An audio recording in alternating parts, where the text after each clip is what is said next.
नमस्कार दोस्तों, कैसे हैं आप लोग। उम्मीद करता हूं जबरदस्त जिंदाबाद होगे और मस्त तंदुरुस्त होगे और पूरी तरह से तैयार होगे कि पिछला बार अगर एक दो नंबर से छटे हैं तो इस बार किसी हाल में नहीं रुकेंगे। इस बार तो फोर ही डालेंगे। तो आज इस वीडियो में हम लोग कुछ ऐसा ही बात करने वाले हैं कि आपका सेफ अटेम्प्ट कितना होगा, क्योंकि पिछला बार हमने देखा कि बहुत सारे लोग जो अपने जो आता है लास्ट में मार्क्स स्कोर कार्ड, उसमें निगेटिव इतना ज्यादा ले लिए थे कि एक एक दो दो नंबर से बाहर हो गए थे। तो सेफ अटेम्प्ट आपका क्या रहेगा कि अगर आप इतना आसानी से कर लेते हैं तो इसके बाद आपको निगेटिव अटेम्प्ट लेना चाहिए या नहीं लेना चाहिए। आज आपको क्या करना चाहिए, अगर कल आपका एग्जाम है, परसों एग्जाम है, तरसों एग्जाम है, तो आज आपको क्या करना चाहिए, इन सब बातों पे बात करेंगे। क्योंकि केवल पढ़ाई आपका रिजल्ट सिक्योर नहीं करता है। जब रिजल्ट और ज्वाइनिंग तक का प्रोसेस होता है उसमें बहुत सारी चीजें इन्वॉल्व होती हैं, और कहीं ना कहीं हम लोग वही छोटा छोटा मिस्टेक कर देते हैं, जिसके कारण फिर लास्ट में एक एक दो दो नंबर से बाहर हो जाते हैं। तो आइए इसी के बारे में इस वीडियो में हम लोग बात करने वाले हैं। ठीक है, तो चैनल पे अगर नए होंगे तो चैनल को सब्सक्राइब कर लीजिएगा। और एएलपी वालों से क्षमा चाहते हैं कि इस बार उनके लिए ज्यादा कुछ नहीं कर पाए हैं, ज्यादा नहीं कुछ नहीं कर पाए हैं सीबीटी वन के लिए, लेकिन सीबीटी टू का वादा रहेगा, क्योंकि अब लगभग लगभग वापस कम बैक करने वाले हैं और पूरी तैयारी के साथ कम बैक करेंगे और जबरदस्त तरीके से करेंगे। ठीक है, तो अगर हम सबसे पहले बात करें कि आज क्या करना चाहिए, पूरा एनालिसिस और अपना कहीं ना कहीं एक्सपीरियंस शेयर करने वाले हैं कि एग्जाम से पहले हम क्या करते हैं, वही चीज आपको बताएंगे। क्योंकि कहीं ना कहीं इतने सारे रिजल्ट लेकर के आए हैं तो उसके पीछे कहीं ना कहीं कुछ तो एक्सपीरियंस होगा जो हम आपसे शेयर करेंगे। यहां तक कि एनटीपीसी इस बार 2024 वाला में भी सीबीटी वन और सीबीटी टू दोनों मैंने क्लियर किया। साइको के लिए भी क्वालिफाई थे और टाइपिंग टेस्ट के लिए भी क्वालिफाई थे। तो अभी उसी का रिजल्ट आया है, दोनों के लिए हमने क्वालिफाई हुआ। तो कहीं ना कहीं कुछ मैटर करता है। बीपीएससी टीयर वन में समस्तीपुर अलॉट हुआ, आप भी जानते हैं। अगर इधर का बात करें तो 24 वाला सीजीएल भी टीयर वन क्रैक किए, टीयर टू के समय कुछ घर में मामला था जिसके कारण आगे हमने प्रोसेस नहीं किया उसको। तो आइए इसी के बारे में बात करेंगे, अपना जानकारी यहाँ पे आपको अपना एक्सपीरियंस बताते हैं कि हम क्या करते हैं। तो जैसे कल एग्जाम है तो आज हम सबसे पहले क्या करते हैं कि सेंटर तक हमको पहुंचना है। मान ले रहे हैं कहीं पे भी सेंटर है, मान ले रहे हैं कि पटना सेंटर है या जहां पे भी है, तो उसके बारे में पूरी जानकारी ले लेंगे कि कहाँ सेंटर है, किस रास्ते से जाना है, कहाँ से कहाँ ट्रेवल करने में हमको कितना टाइम लगेगा। सपोज मान लेते हैं कि यहाँ से हमको बनारस जाना है, तो बनारस हम कब पहुंचे, किस टाइम पे मेरा एग्जाम है, और स्टेशन से सेंटर कितना दूर है, वहां से रिक्शा ऑटो रिक्शा क्या है, जो भी साधन है वो सारी चीजें अवेलेबल हैं या नहीं है, वहां से कितना डिस्टेंस है, कितना टाइम लगेगा, सारा डिटेल पूरा प्लान कर लेंगे। और 1 घंटा पहले पहुंचने का प्लानिंग रखेंगे। जैसे कि अगर मान लेते हैं कि हमको 1:30 बजे से 2:30 बजे तक का हमारा एंट्री टाइम है, मान लिए हमने कि 1:30 बजे से लेकर के 2:30 बजे तक का एंट्री टाइम है, तो हम इस 1:30 बजे से लेकर के 1 घंटा पहले, मतलब लगभग लगभग 12:30 तक सेंटर पे पहुंचने का प्रयास करेंगे। 12:30 से 1 बजे तक हम अपना बता रहे हैं। हम पूरी तरह से आश्वस्त रहना चाहते हैं, हमको हड़बड़ी में हम परेशान हो जाते हैं। दूसरा काम होगा कि आज हम अपना एडमिट कार्ड, आधार कार्ड और फोटो पूरी तरह से तैयार कर लेंगे कि भाई सेंटर पे पहुंचे तो सर फोटो छूट गया, ऐसा नहीं होना चाहिए। तो एडमिट कार्ड, आधार कार्ड और फोटो तीनों बढ़िया से कलेक्ट कर लेंगे, बढ़िया से रख लेंगे कि कहीं से छूटने का कोई चांस ना बने। थर्ड पॉइंट पे अगर हम बात करें तो आज किसी से भी हम बहसबाजी नहीं करेंगे। अगर कोई कुछ कहता भी है तो अपना साइलेंट रहेंगे। ठीक, सबका जवाब जो है आपका सफलता देगा। आज आप बहस करके कुछ नहीं जीत सकते हो। ठीक है, तो बहसबाजी नहीं करेंगे। दूसरा पॉइंट कि आज फालतू किसी से हम फोन पर बात नहीं करेंगे कि मन नहीं लग रहा है इसको फोन लगा लेते हैं तो उसको फोन लगा लेते हैं। आज आप हर किसी के लाइफ में एक दो लोग ऐसे होते हैं जो पॉजिटिव होते हैं और आपके सपोर्ट में बात करते हैं, तो आज हम उन्हीं से बात करेंगे।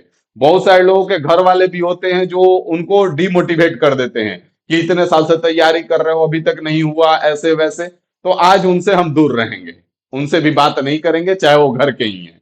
ठीक है, क्योंकि हर किसी को बात से समझाया नहीं जा सकता है। तो आज उनसे दूर रहेंगे, और खास करके उनसे तो और दूर रहेंगे। बात समझ रहे हो?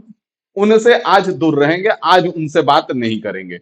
सीधा बता देना है कि अब एग्जाम के बाद एग्जाम सेंटर से निकलेंगे, उसके बाद बात करेंगे, क्योंकि समय जो चल रहा है, ठीक है ना, फरवरी का महीना है और समय बहुत खतरनाक चल रहा है। किसी भी बात पे, छोटा सा बात पे बन गया तो फिर बन गया, तो फिर पूरा का पूरा मूड चौपट हो जाएगा और इसका कहीं ना कहीं असर पड़ता है एग्जाम में।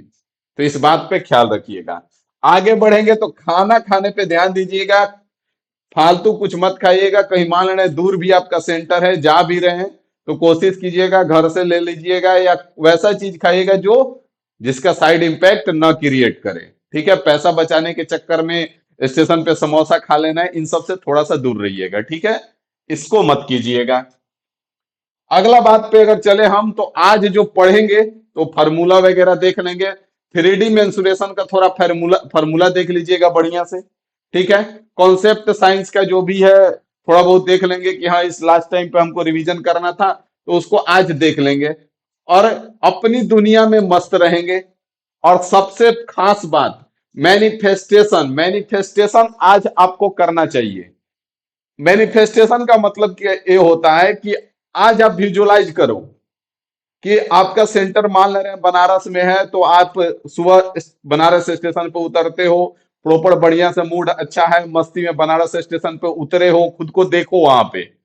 उसके बाद वहां से बढ़िया स्टेशन से बाहर निकले, ऑटो पकड़े, बढ़िया सेंटर पे पहुंचे, एग्जाम हॉल में आपका बढ़िया से एंट्री हुआ, एक अंदर गए तो सब कुछ प्रॉपर हो गया, आपका वेरिफिकेशन वगैरह। और अंदर आप जब क्वेश्चन आपके सिस्टम पे आया तो सारा क्वेश्चन वही आ रहा है जो आप पढ़े हुए हो। ई मैनिफेस्टेशन आना चाहिए और इसी को अपने माइंड में मस्त रखो। बहुत सारे लोगों जो अब जो पीक पे हैं, जो बहुत ज्यादा सक्सेसफुल हैं, उनको देखते होंगे, वो अपने मस्त दुनिया में मस्त रहते हैं, कुछ सोचते रहते हैं। आपको लगता है कि कहाँ मस्त है, वही करते हैं, मैनिफेस्टेशन करते हैं। पूरा प्लान आपके दिमाग में सेट हो जाना चाहिए। यहाँ से हमको ट्रेन पकड़ना है, बनारस स्टेशन पे उतरेंगे, वहां पे हमारा पूरा तरह से बढ़िया मूड एकदम अच्छा है। उसके बाद वहां से ऑटो पकड़े, निकले स्टेशन से, ऑटो पकड़े, सेंटर पे पहुंचे, एंट्री हुआ बढ़िया से, वेरिफिकेशन वगैरह सब कुछ हो गया। उसके बाद स्क्रीन स्क्रीन पे जब क्वेश्चन आया तो सारा क्वेश्चन वही आ रहा है जो हमारा पढ़ा हुआ है, बढ़िया कर रहे हैं, कोई दिक्कत नहीं है। इस तरह से आपको मैनिफेस्टेशन आज करना चाहिए। इसको करके देखिएगा, कल आपको इम्पैक्ट मिलेगा। आज आपको कहेंगे कि देर रात तक मत जागिएगा। कोशिश कीजिएगा कि आज प्रॉपर नींद ले ले।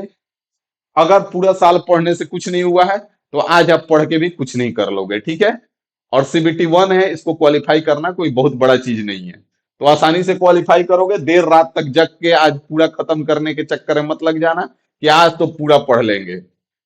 Last but not list, paper को कम से कम 2 से 3 अटेम्प्ट में करने का प्रयास कीजिएगा। कम से कम 2 अटेम्प्ट में तो जरूर कीजिएगा, एक गो में पेपर को करने के चक्कर में मत रहिएगा प्लीज। आपसे रिक्वेस्ट है कि एक अटेम्प्ट में पेपर को मत कीजिएगा। बात समझ में आया?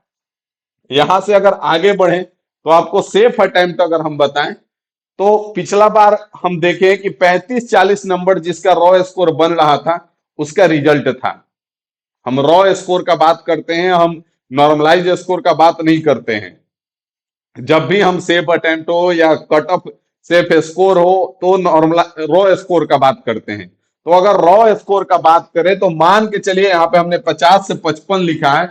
अगर आप 50 के आसपास 46, 47, 48 अगर आप प्रॉपर किए हो, लग रहा है कि इसमें गलती होने का कोई चांस नहीं है, तो 2-4 क्वेश्चन आप अटेम्प्ट ले सकते हो और 55 पे जा सकते हो। अगर नहीं भी जाओगे तो कोई दिक्कत नहीं है, अगर 48 बढ़िया से सही करके आओगे तो आपका रिजल्ट आ जाएगा। मतलब अगर आप 50 से 55 अगर आप अटेम्प्ट कर चुके हो और लग रहा है कि इसमें हमारा गलती होने का चांस नहीं है, वो तो गलती हो जाएगा, इक्का दुक्का आप नहीं भी करोगे तो उससे टेंशन नहीं है। अगर 50-55 आप अटेम्प्ट ले चुके हो और लग रहा है कि आपको गलती नहीं किए हैं हम, तो आप उतने पे ही छोड़ दीजिएगा। ज्यादा निगेटिव अटेम्प्ट लेकर के 75 में 75 पूरा करने के कोशिश में मत रहिएगा। हाँ, जिनको लग रहा है कि हम 30 पे रुक गए, 35 पे रुक गए, अब इससे आगे नहीं हो रहा है, तो कम से कम 20, 25, 30 क्वेश्चन में आप अटेम्प्ट लीजिएगा। अब आप ज्यादा अटेम्प्ट लीजिएगा। जो 30 क्वेश्चन पे ही रुक गए कि अब इससे आगे तो हमको पेपर नहीं हो रहा है, तो वो ज्यादा अटेम्प्ट ले लीजिएगा। 60-65 पे अटेम्प्ट लेके जाइएगा, कोई दिक्कत नहीं है।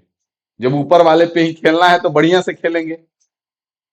जब नसीब ही लक ही चेक करना है तो बढ़िया से चेक करेंगे। तब आप 60, 65, 70 लेके जा सकते हो। लेकिन जो लोग 50-55 अगर अटेम्प्ट कर लिए हैं तो फिर निगेटिव अटेम्प्ट करने के चक्कर में मत रहिएगा। आराम से रिलैक्स होकर के पेपर दीजिएगा। कोई टेंशन वाली चीज नहीं है। सीबीटी 1 है, आराम से क्वालिफाई होके आइएगा। और सीबीटी 2 में वादा रहेगा कि सीबीटी 2 की पूरी जिम्मेदारी हम निभाएंगे और बखूबी निभाएंगे। ठीक है।